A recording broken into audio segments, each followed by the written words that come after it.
Hey guys, welcome to Atoms of Stardust, or welcome back to Atoms of Stardust. In this episode we are talking about Andor Season 2, Episode 1 to 3, because they're released as a group essentially, and straight away there will be spoilers, but also straight away, this is great.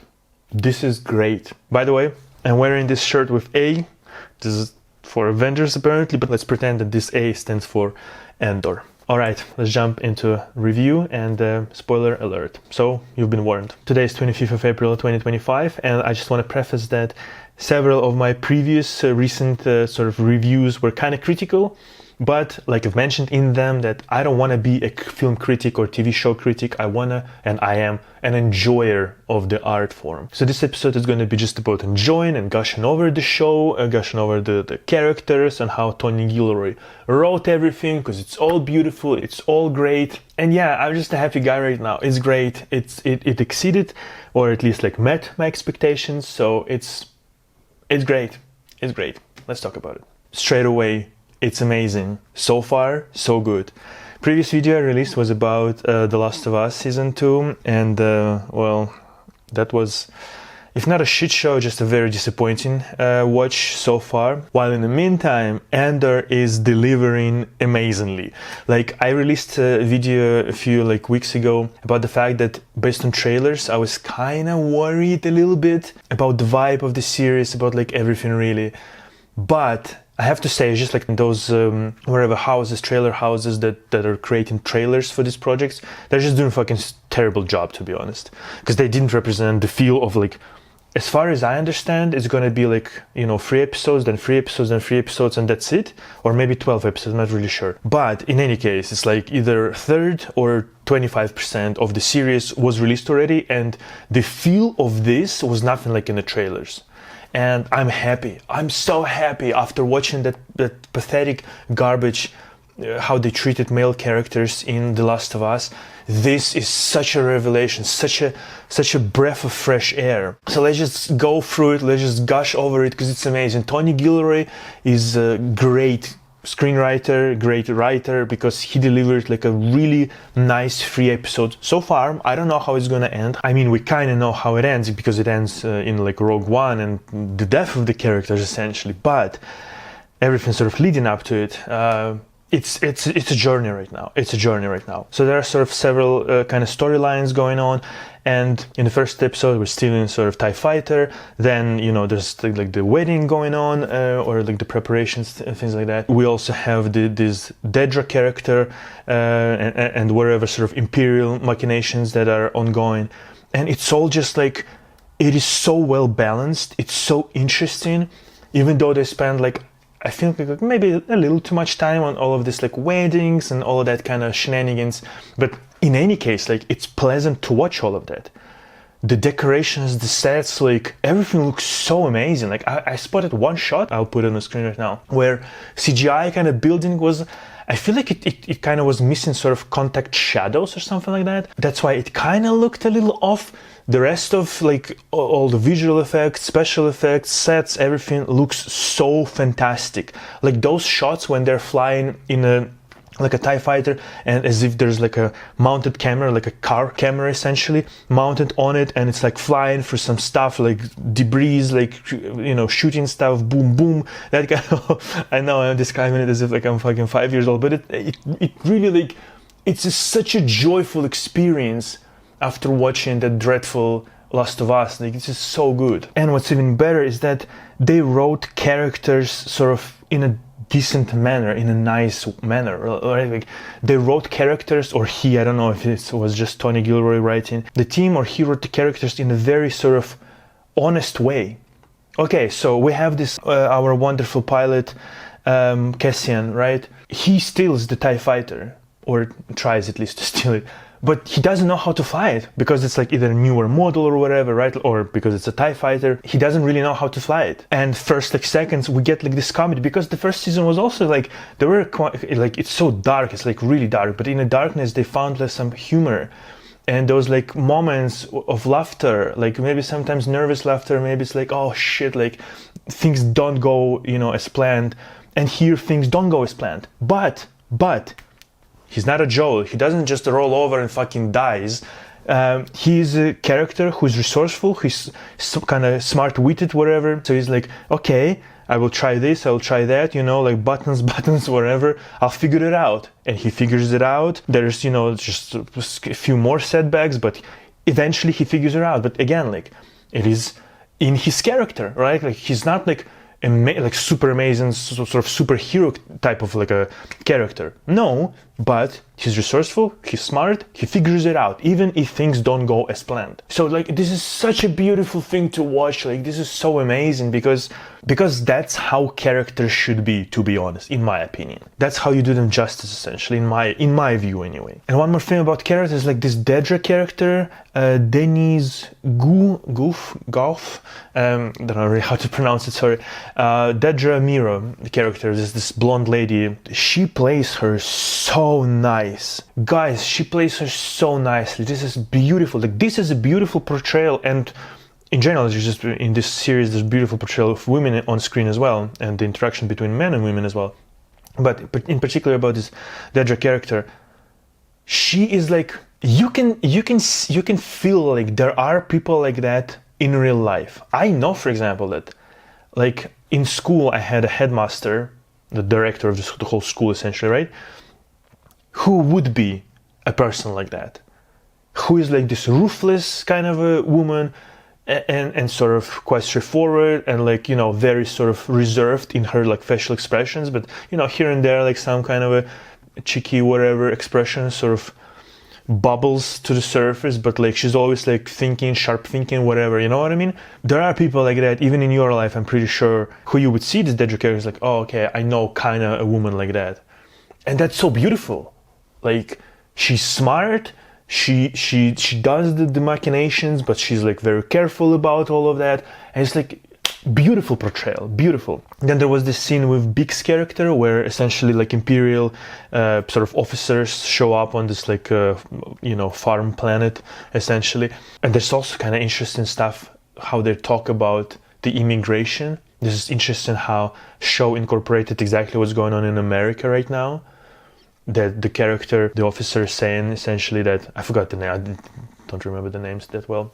The officer is saying essentially like, oh, we know that there are illegals, but we also know that, this is a harvesting season, and we know that we need them. So I'm the last voice, essentially, who says, like, who stays, who goes, and essentially says that, wouldn't it be a shame if I, kind of took you right now into custody, essentially, and then tries to rape a woman? Like, again, like, this is a horrific fucking stuff, right? But the portrayal of it is exactly how it would happen in real life. Very menacing figure, like the governmental dictatorship, oppressive giant regime with like armed, guards and everything like that. And then there's this woman who doesn't really have any power really, and obviously she doesn't want to be raped, and she doesn't want to be coerced into like some sexual whatever intercourse and stuff like that. And they're not even that different in sizes, like it was just right now with like fucking The Last of Us, when 150 girl stands again 190, 100 fucking kilos guy. Like, come on. Here they're kind of similar sizes basically, and yet the man is way stronger than the woman. And the only way a woman escapes the situation is because she's a mechanic. She grabs some kind of a tool in whatever, like in a panic. I mean, I'm kind of spoiling a little bit, but like you obviously seen it on screen. She grabs a tool and she like fucking smashes him on the head essentially. And even then, like, he doesn't die immediately or something like that. Like, he still stands exactly how it would happen in real life. Like, one blow to the head, like, yeah, it depends where you kind of, hit whatever. But most likely, the person would survive. And then he continues his like raping attempt. Like, that was such a fucking great scene because it was so believable that's how it would happen in real life. And this like, I love this, like, I love this like menacing tone, where just some kind of an officer, but because he's from this fascist, dictatorial, authoritarian state, he comes into the lives of like regular people, and then he essentially can do whatever the fuck he wants. I am living in a dictatorship Belarus right now.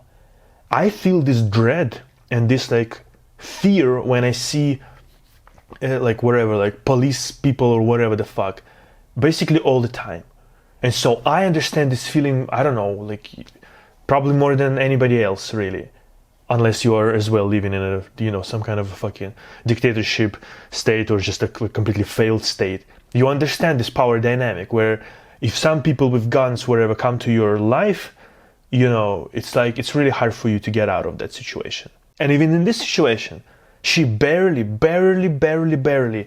escapes the situation, and not only by herself, but because some other people show up essentially. But those people show up sort of not out of nowhere, not Deus Ex Machina kind of situation like it's in Last of Us.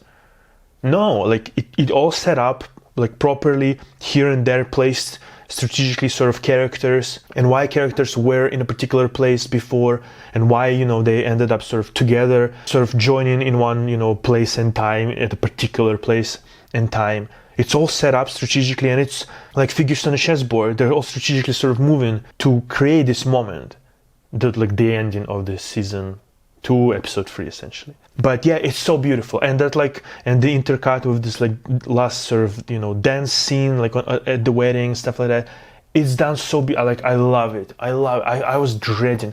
I was feeling like, fuck, I will watch it and this will also disappoint me, and then I will be crushed and I will not watch anything at all. I will be just watching some old movies. But no, that was actually great. It's a great show. So far it's delivering. I don't like fully understand what happened like at the wedding.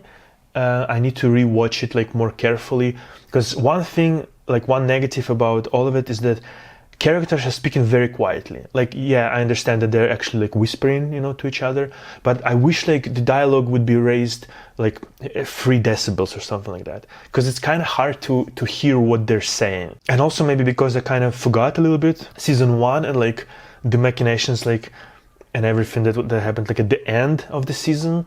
I kind of a little bit with this guy Toy Kolma, I kind of forgot sort of what really was happening there, and whatever happened like with Mon and him, like, yeah, kind of those events are a little bit sort of vague to me right now. But it's because, you know, English is not my first language, that's first of all, so it's a little bit harder sometimes to kind of follow everything, and second because, yeah, it's just a little harder to follow what exactly do they want, like this like elites,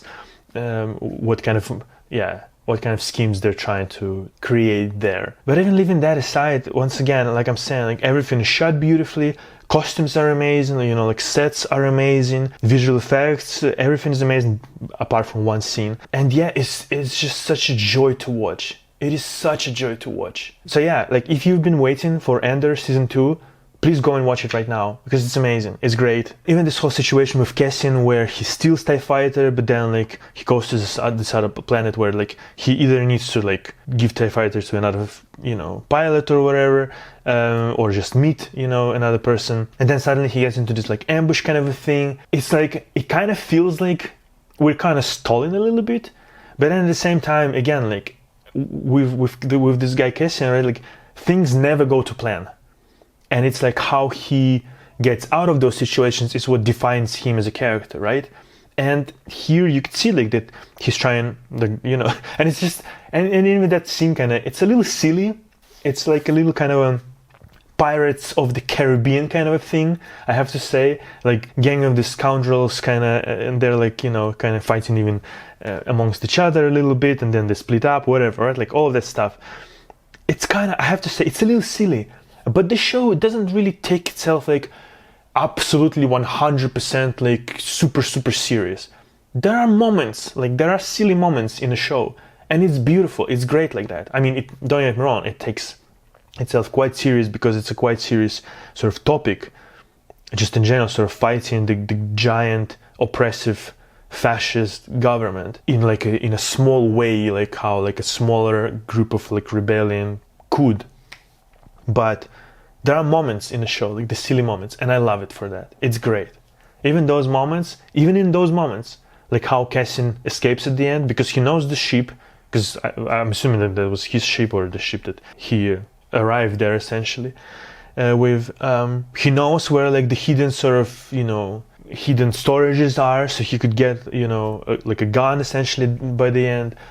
And it's, but he waits for the right moment where he's like alone with a person, you know, stuff like that. Just like all of it, just layers and layers and layers of character and how he would actually like behave. It's not like 5 years have passed in Last of Us and fucking Joel forgot who the fuck Joel was for the prior 20 years. I must compare those two shows because these are giant shows from giant brands essentially, and they were very, well, I mean, one was very popular, The Last of Us, and Andor apparently almost nobody saw first season, which is such a shame. It's better than anything Disney, whatever, the Star Wars have done, like, yeah. It's better than anything, any movies or anything else, any TV shows. So yeah, I was hesitant, but I'm so happy that this show so far delivers.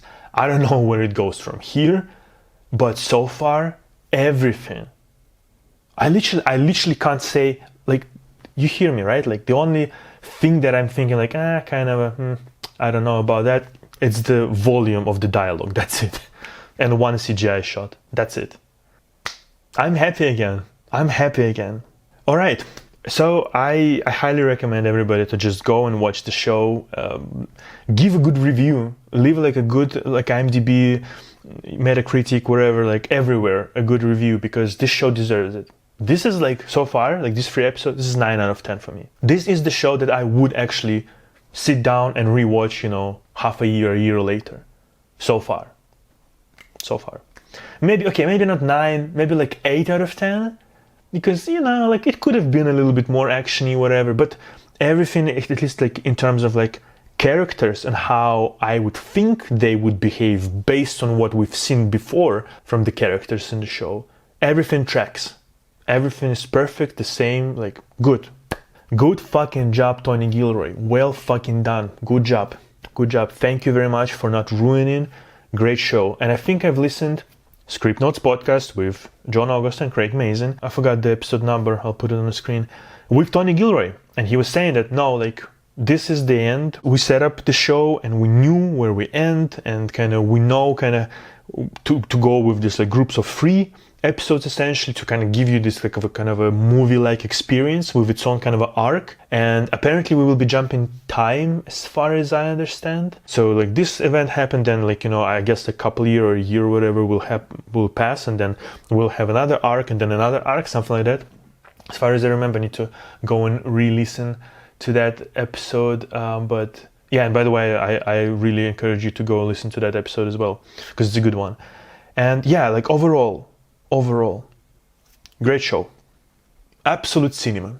Okay guys, let me know your thoughts in the comment section down below. And yeah, I'll see you in the next one. As you can see, this is the episode where I'm actually praising the show, or the movie in this case, the show. Because yeah, I don't want to be a critic. I want to be an enjoyer of movies, of cinema, of art, of TV shows. And yeah, this one just brings a lot of joy to my face. All right. Once again, thank you very much for watching this video. I'll see you next one.